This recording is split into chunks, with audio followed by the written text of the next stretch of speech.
Good evening, everybody. Welcome to yet another PD session of Ecurious Minds. The buzzword heard everywhere nowadays is SEL, Social Emotional Learning, which has become the integral part of education and development. By managing our emotions, reactions to our own emotions, we are able to apply knowledge, skills, and attitudes, establish and maintain supportive relationships, and responsible, caring decisions. To throw more light on this and help us with strategies, we have a very able certified mindfulness instructor, Karen Myrick from Gothenburg. Welcome, Karen, to Ecurious Minds. Thank you, Pallavi. Thanks for having me. Hi, everyone. I would like to thank you on behalf of everybody for choosing to come to Ecurious Minds the very last minute. Where here we believe, and the sole purpose of Ecurious Mind is be the change to bring the change. We are a group of IB teachers, leaders. Most of us are PYP teachers and leaders, and very curious to hear from you on relevance, practice, and strategies we can apply in our classes, and to help children at times help ourselves also in this challenging world. So over to you, Karen. Thank you. Hi, everyone. Pallavi and I were chatting yesterday and she asked me if I would join. So I thought, why not? It's very spontaneous and it feels fun. Thanks for having me. I'm also new to technology and sharing screens, so please bear with me. I'm going to see if I can share my screen now.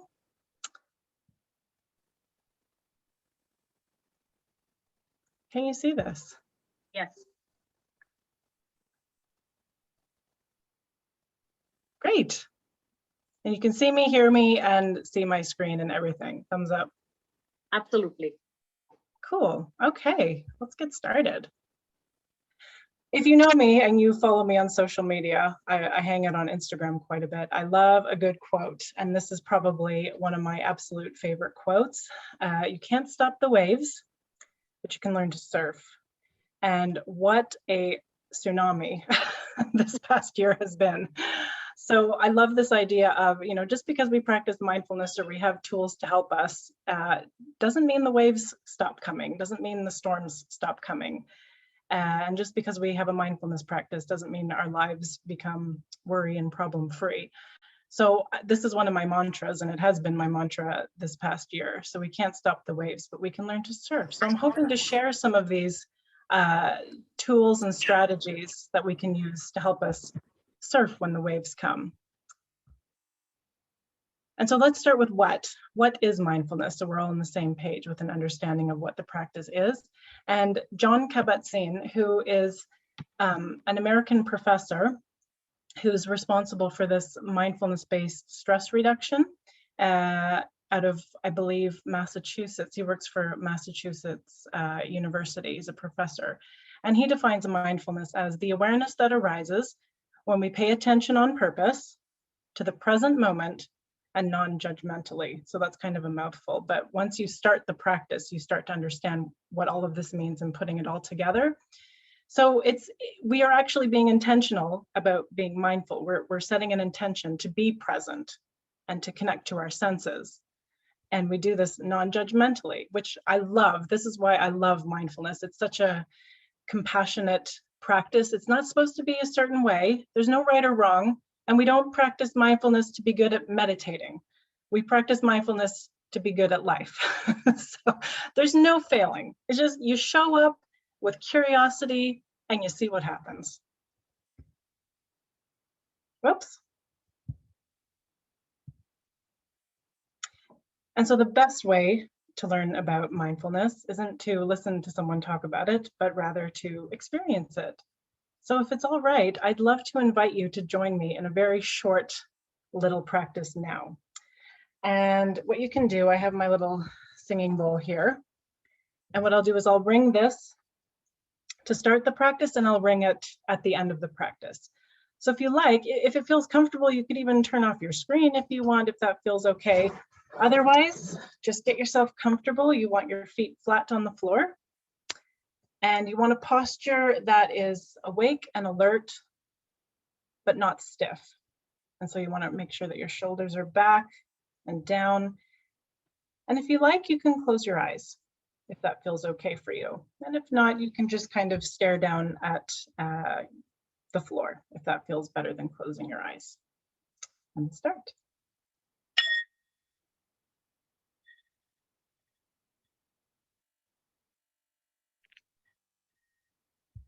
You can just check in once again with your posture to see if it's the way that you intended it to be.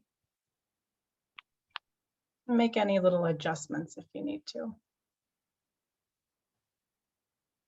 And you can just start by noticing any sounds around you. What do you hear?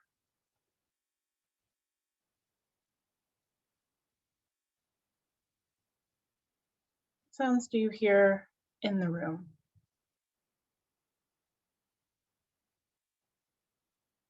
What sounds do you hear outside of the room?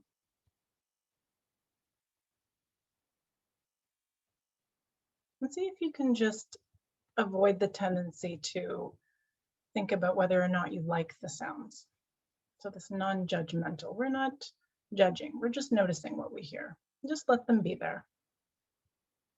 See if they come and go.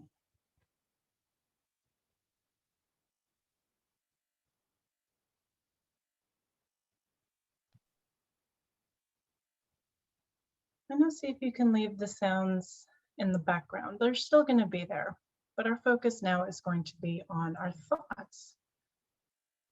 Where are your thoughts right now? What are you thinking about? Maybe something that's happened already during the day. Maybe about something that's coming up next. See if you can just notice your thoughts and just name them for what they are.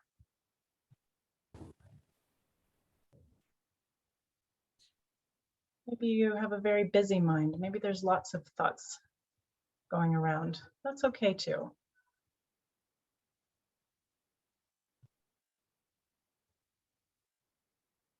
And then maybe just check in with your body.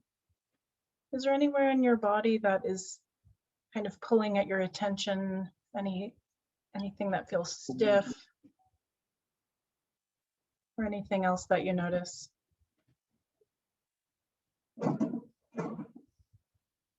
And if any sounds come pulling your attention away from your body, that's okay too, just notice.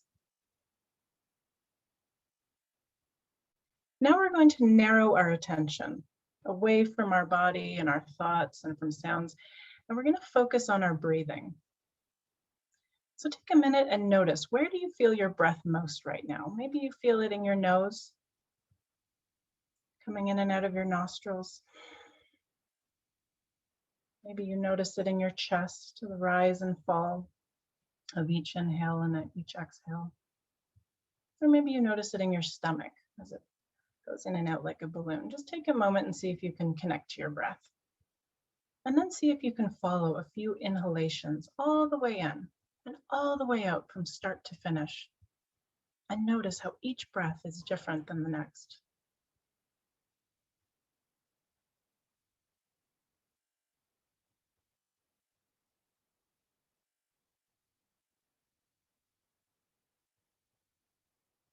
And if you notice your thoughts are moving away from your breath, that's okay. Just notice where they've gone, and then see if you can bring your focus back to your breathing. And we just do this over and over again.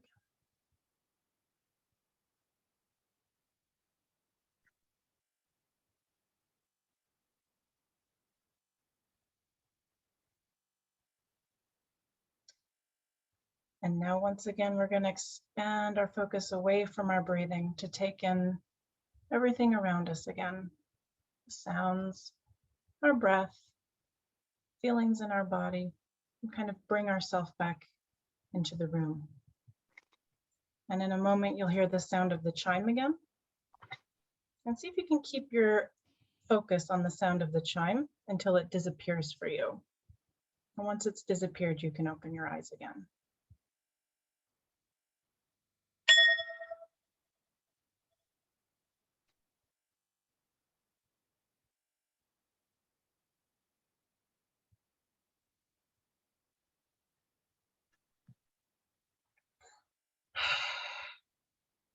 Welcome back. So what we would do with children in the classroom is after any little mindfulness practice that we do with them, whether it's a breathing space like we've just done or any other kind of little practice or meditation, one of the most important parts is the reflection afterwards. And so we would just ask them, again, very non-judgmentally, what did you notice? What came up for you? What did you notice happening in your mind? What happened in your body? Where were your thoughts? And this is where the magic happens. And when you first start a mindfulness practice with your students, it can sometimes feel a little bit stiff, or they're not really sure what to say, or maybe they're saying things that they think we want to hear. But eventually, when you build this sort of community of trust and sharing, they start to come up with the most incredible reflections. That's really exciting. Let's see. Here are some of the benefits, and I'm sure if any of you are interested in mindfulness and you've done any research, you know that these are just a few of the benefits of having a mindfulness practice, and they're very well documented. So things like improved concentration and focus in children, improved resilience and perseverance.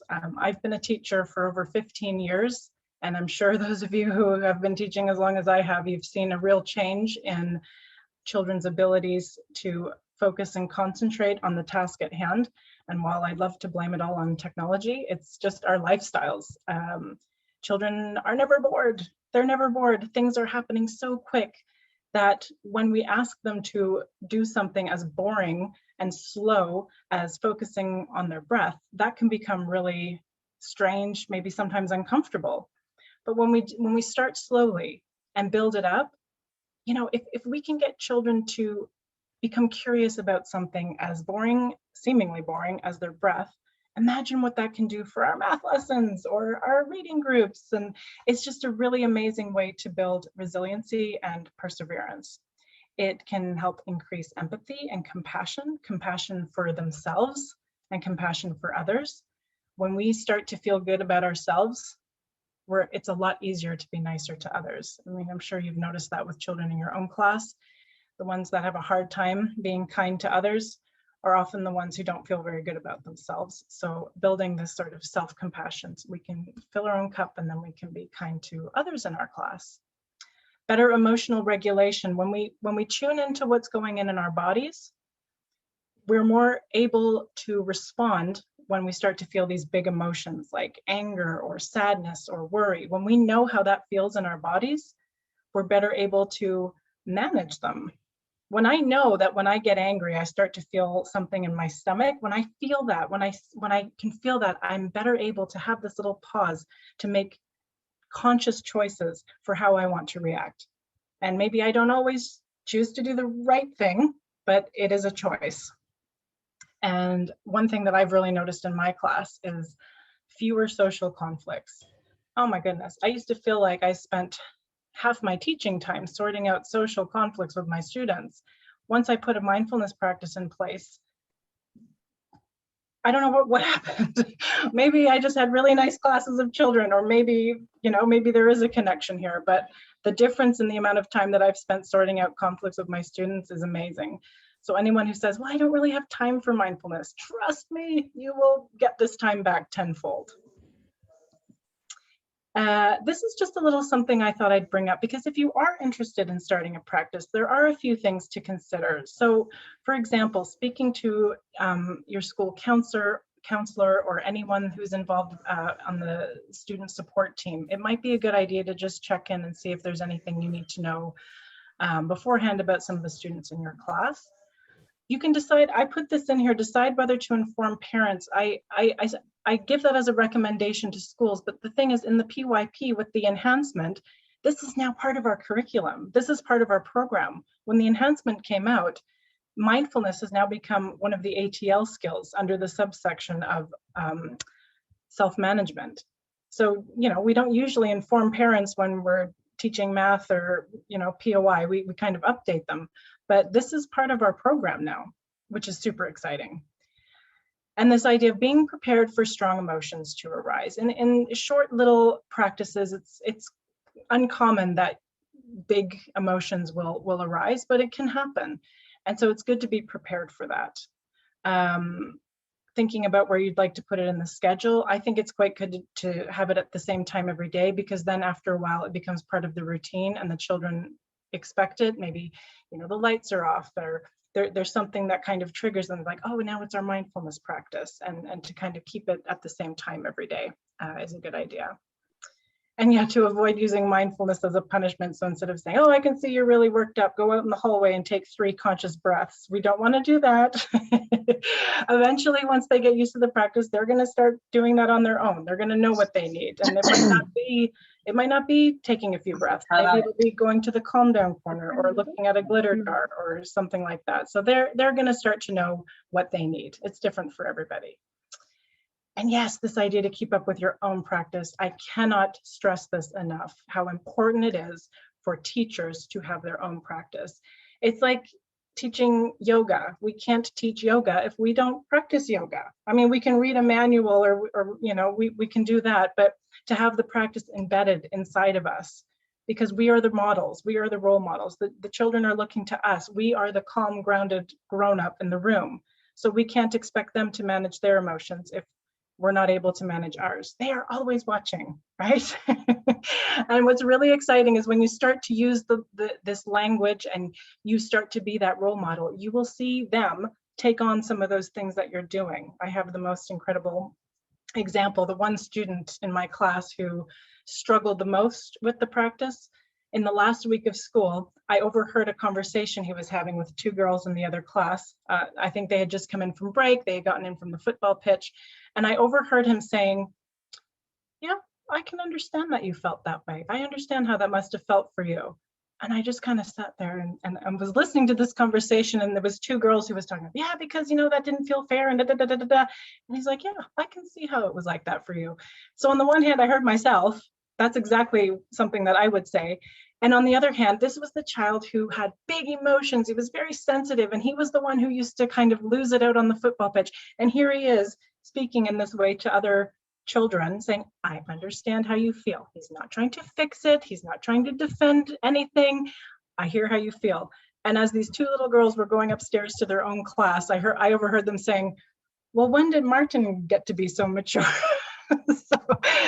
so mature and in touch with his emotions. It was such a cool moment. And I was so glad that I was able to tell him, wow, I think you handled that really well, and good for you. And even they noticed how mature you were. And how does it feel when you can speak to the girls like that and not, lose your ability to manage your emotions? It was a really cool moment. So I just wanted to share that.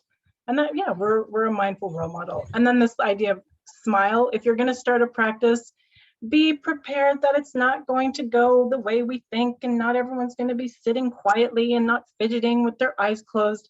It's a practice, and what we practice grows stronger. So we don't give up. Don't have this idea that everyone's sitting quietly with their eyes closed. That's not usually how it looks. But always have, these conversations with your students of, how did that go today? And you might have some children say, well, it was really hard to concentrate because so-and-so was tapping their pencil. Yeah, I noticed that too. And so what did you do when you noticed that? And then it's this idea of, well, I let my awareness fall on the tapping of the pencil. I said, pencil tapping, and then I brought it back, because that's part of the practice. We can't, just because we practice mindfulness doesn't mean we can get rid of all distractions and noises. We just have to learn to surf with them. Okay, I thought I would just bring this up because I think it's quite timely in our world today. So this idea of trauma and sensitivity, a lot of us this past year have had schools opening, schools closing, there's been COVID, there's been unemployment, there has possibly been, all kinds of things that our children have been going through, alcoholism and maybe some, abuse and things like this. And that can be in any year. Add on top of this a pandemic, and we're not really sure what our children are going to be coming back to school with. So I'm coming to you from Sweden, which is probably the only country in the world that never went into lockdown. So that came with its own challenges. But I know in most places of the world, there's been a lot of schools opening and schools closing. So some children haven't been sitting in a classroom for months. And so I think it's quite timely to be talking about social emotional learning, because this needs to be a priority. And I think a lot of schools are making this a priority. We need to make sure that kids feel safe, Because if we don't feel safe, if we've been through trauma, our brains are not able to take in any learning anyway. So we're kind of spinning our wheels until we can get children into a place where they come into our classroom and they feel, okay, I'm safe here. Then learning can start to take place. Absolutely, Karen, because in the second wave, which hit India, specifically New Delhi, a lot of children have lost their parents. Our responsibility now to take care of them. Exactly. And this is just what we're dealing with now. These children are coming back and having experienced just absolutely horrific situations. And the thing is, children are resilient. They are resilient, but they definitely need to feel like we see them and that we're taking that time to connect with them and that we're taking that time to listen to them and that we're helping them cope with these difficult things. Yeah, so having this classroom community and a feeling of being safe is just so important. How are we doing for time? I feel like I'm just kind of yammering on here. Do we have time for? Carry on. Is it okay? Absolutely. Carry on. I thought I could just share two really quick little wins, like things, things that you could do with your students tomorrow or next week or whenever you see them again. Looking forward. Most of us are all on online classes. That is the reason, we really wanted you to come to help us understand that children don't even switch on their cameras. So how do we help them to come to our ground, to help them to work on their emotions, on their social skills? The times are very difficult. Yes, and I think, and again, this is tricky for me because I'm not in your situation. I am in a completely different situation. But again, this idea of we create this community, we create this place where we want to be seen and we feel heard. So I know some teachers have done something where the first thing that we do is we check in with each other. So maybe even something like, how are we doing on a scale of 1 to 5? 5 being, I feel great, and 1 being, I'm not doing so well. So maybe show me with your hands how you're feeling. And if anyone's holding up, a 1, let's talk about that. Have we created a place where we can talk about tough stuff? Because that comes first. How do we talk about those tough things? And can we talk about it with each other? And if so, great, because we're probably not alone in feeling these things. And number 2, maybe even offering, well, do you want to talk to me about it later on? Maybe when everyone else is working, you and I could take a quick minute, because if they feel like we care about them, they'd probably be more excited to show up, to feel like I don't have to show up perfectly. I don't have to show up, maybe even ready to learn. Maybe we take a few minutes to check in with each other and make sure that we are in a place where we learn. And sometimes that means talking about tough things, or I had a rough night, or I don't want to talk, or maybe, is it okay if I have my camera off today? So they're going through a lot. So just being there, I think, is really, really big, and having this space to talk about those tough things. Right. And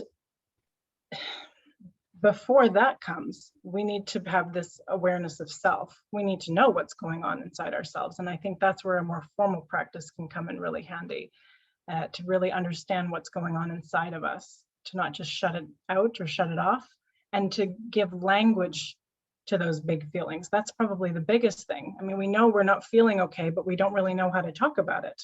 We don't have the language. So this is where like a school program or a course can really come in handy. This one here, the glitter jar, is such a good one to start with. And it seems like everyone from 4 and 5-year-olds, even 3-year-olds up to 12-year-olds really appreciate this one. Everybody loves glitter. So I think I have a program, and then there you have a script that tells you exactly what to say. You just start with a little jar of glitter. I have the super small one. It's just water, a little bit of clear glue, and some glitter. And you kind of introduce it as the glitter jar is your mind. So when we're feeling, we've had a good night's sleep, we're feeling good, our mind is like this glitter jar. We can think clearly, we can make good choices, we are able to concentrate at school. But sometimes we get these big emotions like anger or fear or sadness or worry. And then what happens is my brain can feel like this. All these thoughts are kind of swirling around in my head. And it can be hard to think clearly. But there's something inside me that I can use to help settle this glitter again, and that's our breath. So if we feel like we're having one of these big emotions, we can do this together now. If I hold that up, let's just focus on this glitter jar and take some deep conscious breaths and see what happens.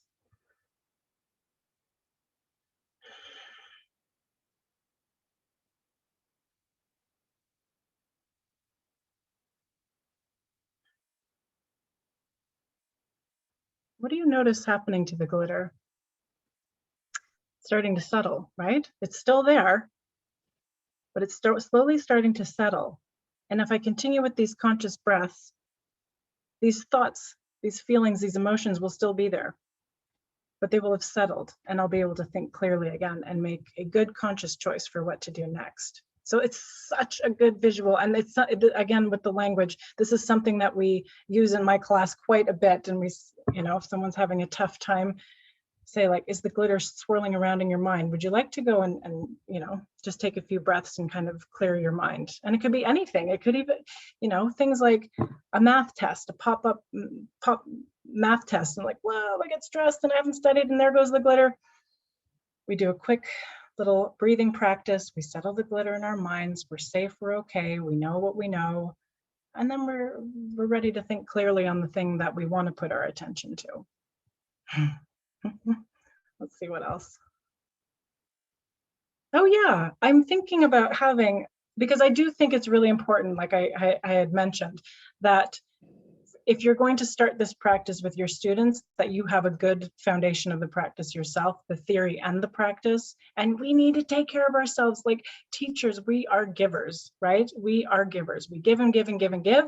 And then at the end of the day, we are so exhausted, we can barely cope with ourselves and our families. So we need to make sure that our cups are full, because that expression, you can't pour from an empty cup, it is so true, especially for teachers. And this year has been on another level. Is there someone that, oh, sorry, I thought I heard something. So I think I'm probably going to be, I used to do this course live in person. Remember when we used to be able to meet each other? And then I kind of moved it to a live online course. But what I'm trying to do now is to do these like pre-recorded. So what I'm thinking about is to how can I get this to as many people as possible without, time zones and things like that, so that we can do it when it suits us. So I'm moving my course to be online, and it's a 6-week course. And then what we do is the 7th week is an hour-and-a-half classroom implementation session. So we go through, these are the modules. So we are becoming more mindful as teachers. We talk about stress in the body. We talk about self-compassion, huge. And that's probably the module where most of my participants feel like the most change happens. We do some mindful movement. We talk about handling difficulties and then creating new habits around our practice. And once you have this for yourself, it becomes so much easier to do it with your students, because you have that foundation, you have that theory, and you have that practice. Yeah, and then I've also created, because when I became an instructor, I was super excited to start using this in my classroom, but I didn't really find any resources that I liked. And so my colleague and I created one, and it can be done either over 7 weeks or 14 weeks. And I'm starting to implement it now to add in, the ATL skills and the enhancement, and talking about resiliency and perseverance and self-motivation and all of those things. So linking it to the PYP. But basically the idea is you spend 10 minutes a day, you listen to an audio file with your students, and then there's some guided reflection questions. And then once a week or once every 2 weeks, depending how you want to do it, there's kind of little games and worksheets and activities that you can do to kind of reinforce the practice, especially for the little ones. And that becomes available after my course. And so these are the modules for the students. So we start with the breath, and then we go into the body. We talk about the brain. They love it. If there's any children who aren't sold on mindfulness and don't really understand why we're doing it, once you talk about the brain, they're sold. So we go into like the different parts of the amygdala, is like the reptile brain, and then the prefrontal cortex, that's the thinking part of our brain. And when our amygdala is in survival mode because we're stressed or we're having a bad day and we're having big emotions, we react quickly. And what happens is our prefrontal cortex then can't make good choices. So how do we calm our amygdala? Well, we do that by breathing consciously. Anyway, that's a really fun module. They love it. Then we go into self-compassion. And then once we start feeling good about ourselves, we're better able to show compassion for others. Gratitude. I mean, you've seen all of the research that has been done on gratitude, and gratitude actually changes our brain. It's so incredible. This one's free. If you go to my site, I have at mindfulteacher.co, you can try out the gratitude module for free, and then you can see if it's something that would actually work for your class. That's coming up in a minute. And then mindful observation, that one's really fun, that we get into mindfulness with an object from nature. We do some mindful movements, and we do mindful eating. So there's a guided audio file that guides the children to eat their snacks mindfully. Oh, they hate it, but there's so much learning that takes place. So you can just see this delayed gratification, like they just, they're supposed to they smell their snack, they look at their snack, we use our 5 senses, and then when it's time to taste, you can see them, they're struggling, they just want to bite into it. So this idea of like waiting, and it's so cool. So they hate it, but it's so good. Okay, so yes, if any of this sounds interesting to you and it's something that you'd like to try, what I'd like you to do is to go to my page, so the mindfulteacher.co, not .com, that'll take you somewhere else, mindfulteacher.co, and sign up for my newsletter, because I've been taking a little bit of a break for the summer, trying to be mindful and present with my family during the summer, but I'm going to start getting into it again. And I usually send out little inspiration and tips, and I create freebies and things like that. So if you're not already on my newsletter list, make sure that you do that. And if you have Instagram, that's probably the place where I'm most active. That's where Pallavi and I have met. So fun. So I post a lot on Instagram as well. Yeah, I don't know. Now I feel like I've been talking for such a long time. Oh my goodness, I'm so sorry. Do we have time for questions or anything like that, Pallavi? We can take one question. I wish I knew that you had time in hand, but we have 2 more instructors from our community who would like to take it forward and collaborate. Yes. So if you want to stay, you're most welcome and attend their session. They will also be sharing some strategies on SEL, on mindfulness. I'm sure that there's more to learn from the community. Absolutely. Okay. Well, thanks so much for having me. And I'm so sorry if I took more time than I was supposed to. Not at all, Karen. Okay. There's one question, Karen, that I have for you. The teachers have asked, how can we support early year students in developing their social skills, especially as they have been online since a year and a half? Please share. Oh my goodness. Yeah, this is going to be a challenge. And like, as far as a mindfulness practice goes, the thing is, the younger children, they kind of already are mindful. Like, we can learn a lot from them. They're very much in the moment. If you notice that if you've ever trying to take your child out of the house, they notice everything that's around them. So we can really learn a lot from them there. But I think with the younger children, it's more about emotional regulation. So really being able to talk about their feelings and what's going on. And I think coming back to school after the year that we've had, I'm guessing a good place to start with the younger children is play. Let them play.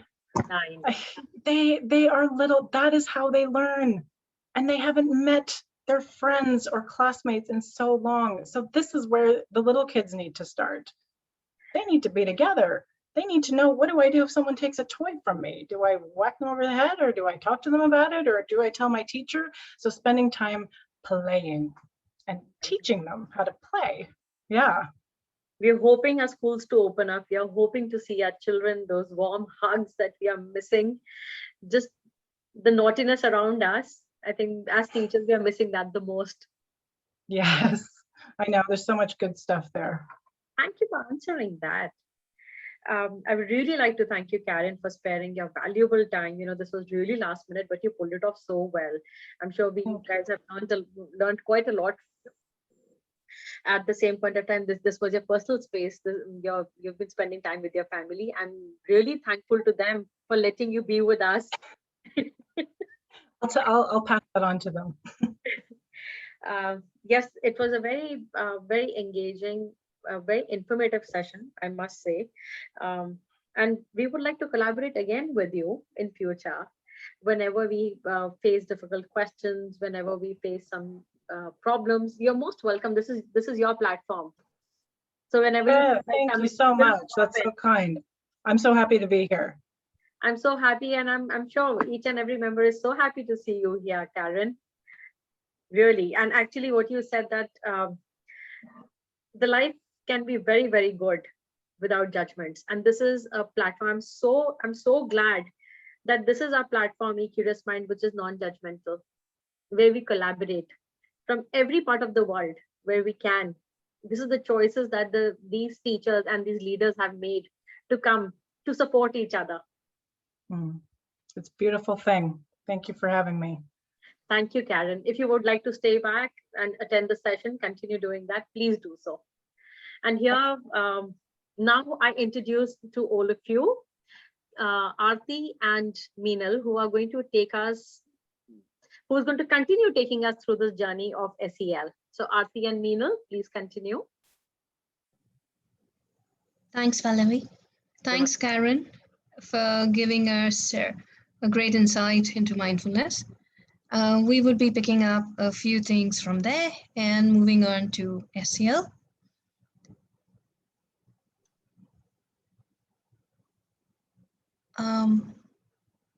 Let's go to the first slide, please.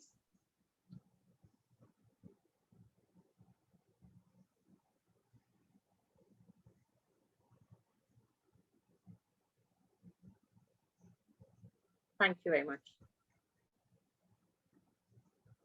So you know Pallavi's platform, and these are us, Meenal and I.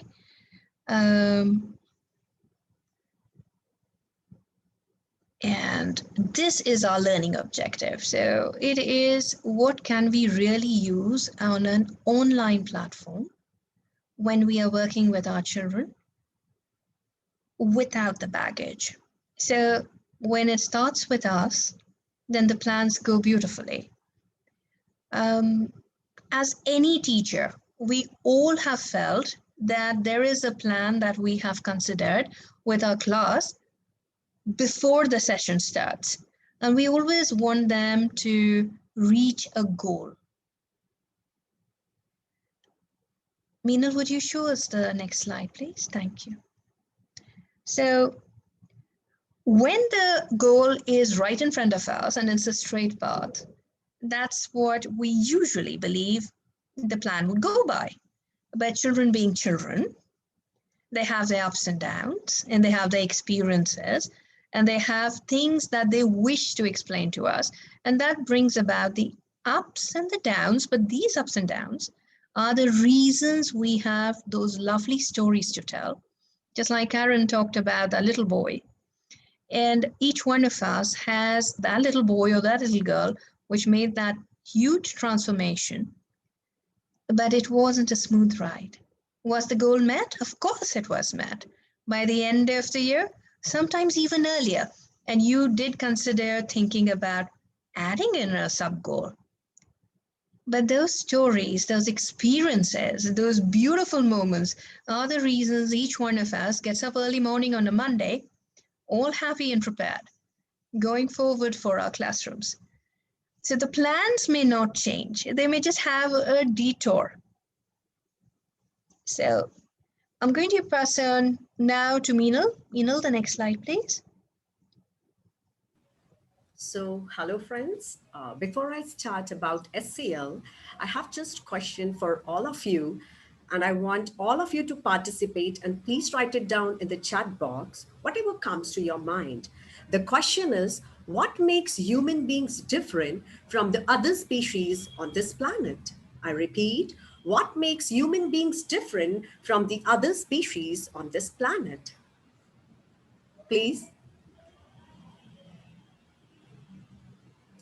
Pallavi, can you read? Because as I'm presenting the slide, I can't, it's not visible. Sure. Thought process, self-awareness, expectations, the ability to reason and making informed choices, behavior consciousness, Okay. communication, That's great, friends. thinking That's skills. absolutely great.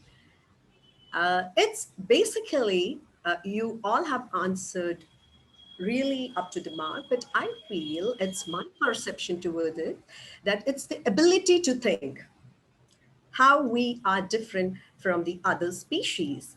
And Karen has wonderfully explained the conflict between amygdala and prefrontal cortex.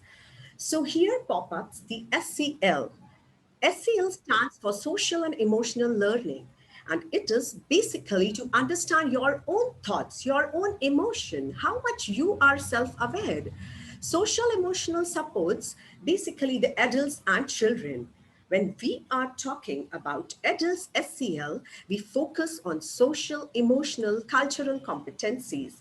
You can see here in this logo that it is more about the self-awareness, self-management, social awareness, relationship skills, responsible decision making.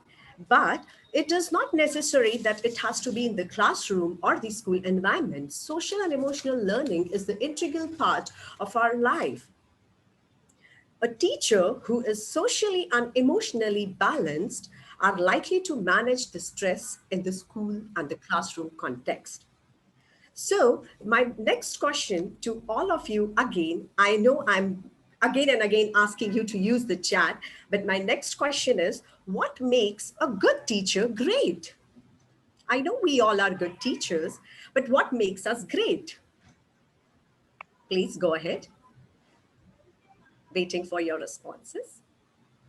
Empathy, love, compassion, forming connections, That's great. understanding the students' feelings, positive environment, patience, Superb.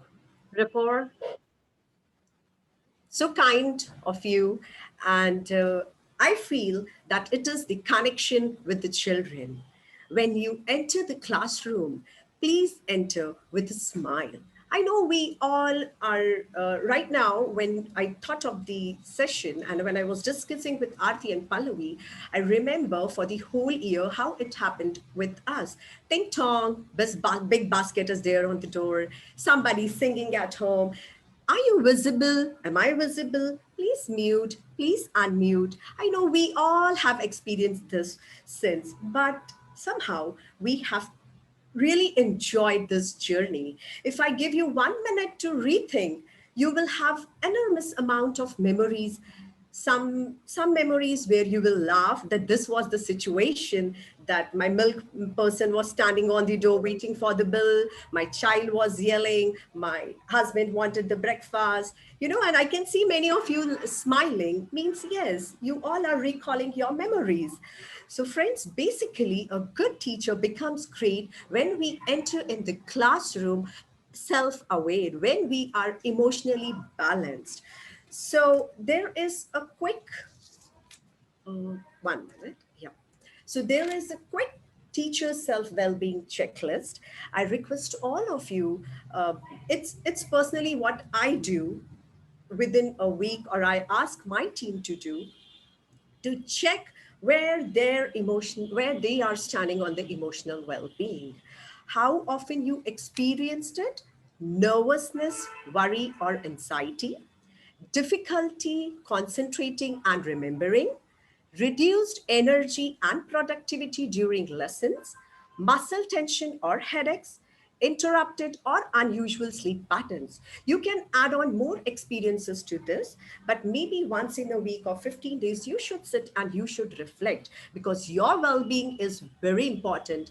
You are the one who are going to lead that class. So always, I have just three mantras, which I want to share with you.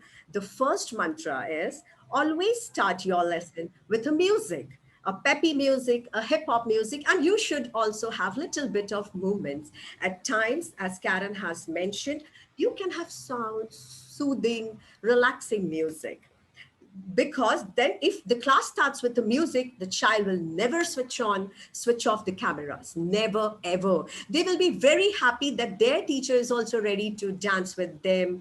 She's with a beautiful smile on her face and always ready to listen. What kind of music are we going to listen today?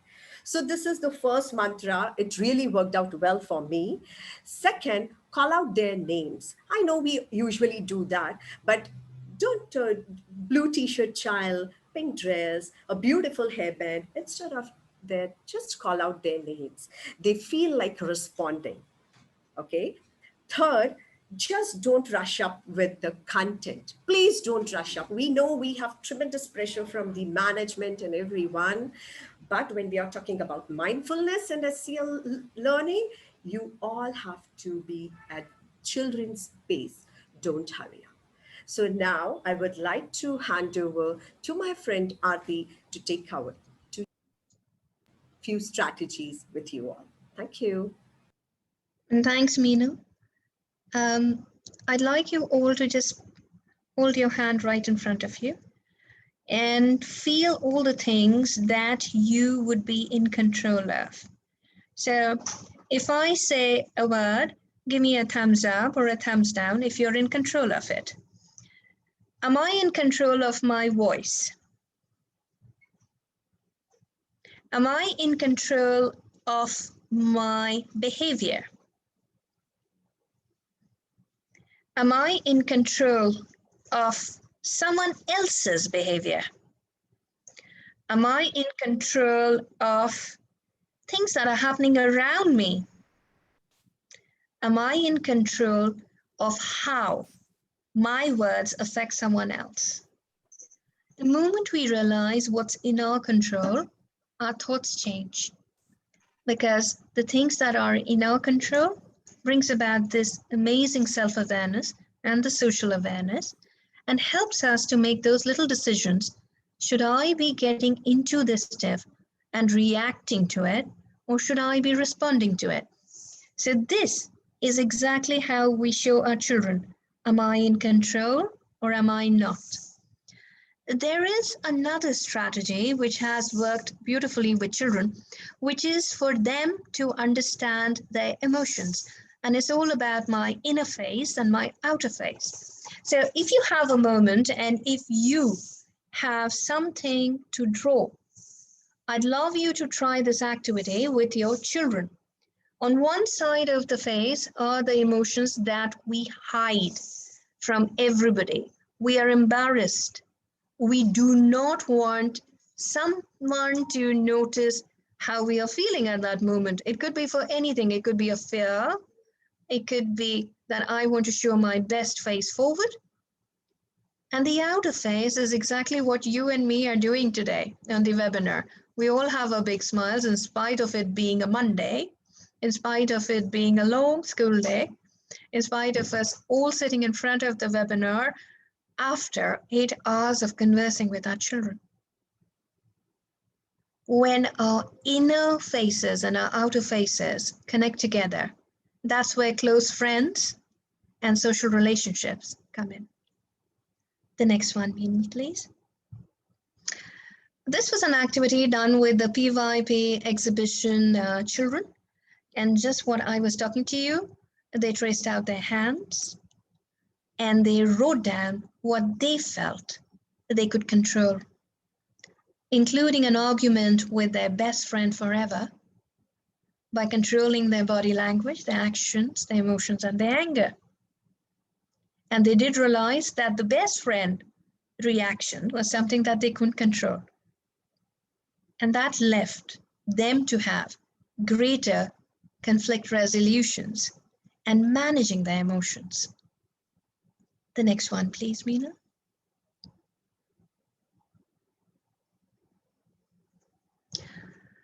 There was a research done with Olympic sports people.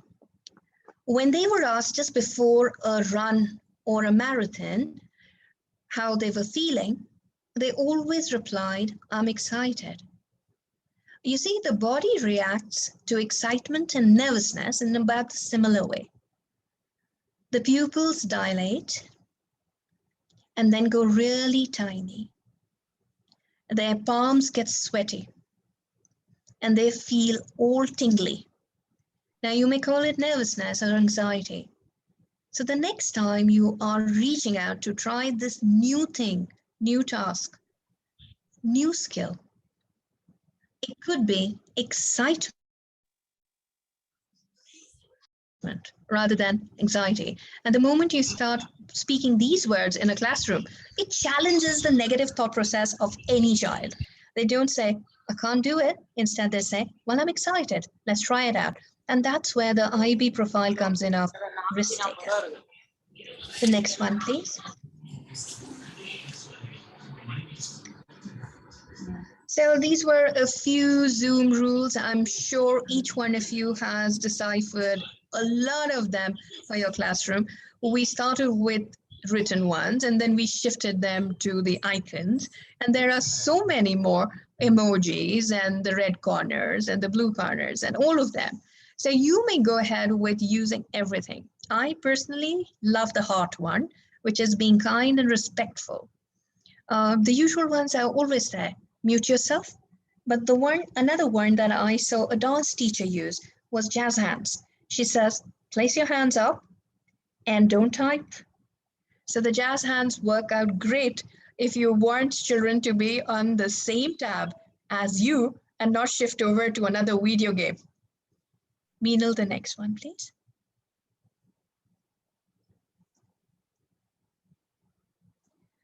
I'd like you to see what happens when a classroom is left off by a teacher, how children react to it. Meenal, just play it for a minute or so, and then we leave it to the question and answers, please. The audio is not there. You need to. Meenal, could you please? Pallavi, you're saying something? So you need to start the audio as well. You need to check in the box. The audio, please. It's not audible. Oh, sorry. Yes, please. Yep.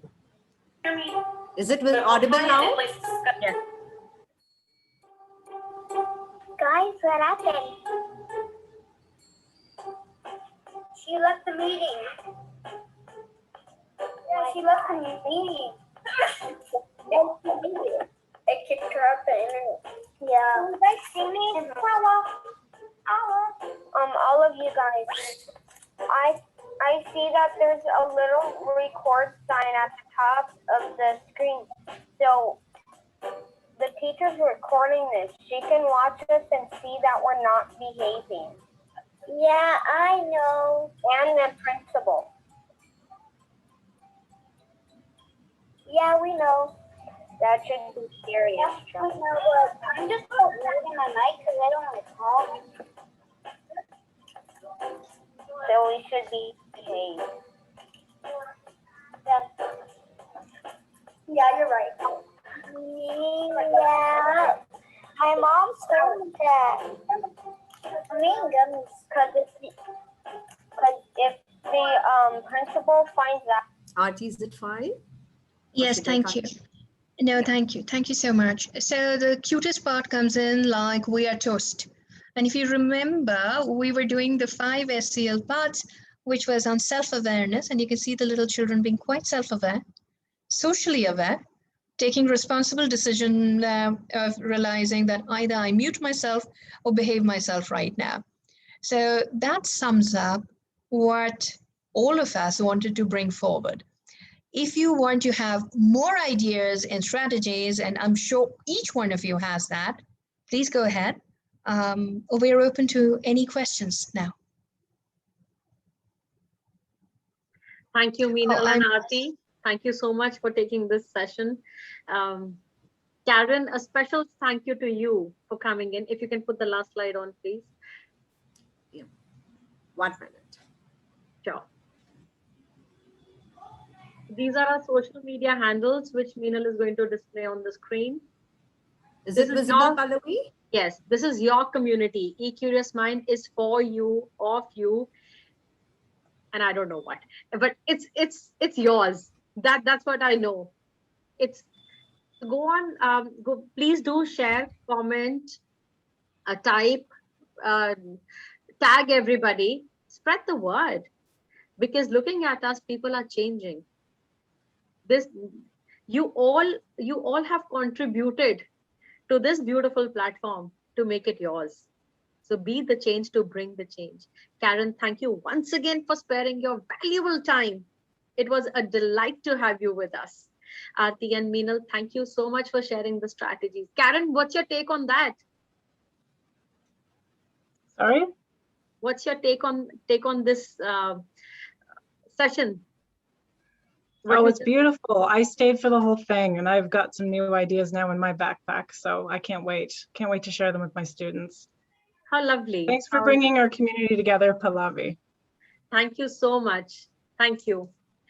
So good night, everybody. I'll see you next Monday with yet another PD on designing your lesson plans with Dr. Swati. See you. Take care. Bye-bye. Thank you, Karen. Thank you. Thank you, everybody. Thank you, Pallavi. Thank you. Thank you so much. Thank you so much. Thank you. Thanks Thanks a lot. Everybody, Thanks for having us. Thank you, Pallavi. Thanks a lot. Thank Good night. you. Thank Good you. night. Thank you. Bye. Take care of yourself. Bye-bye. Bye. Bye.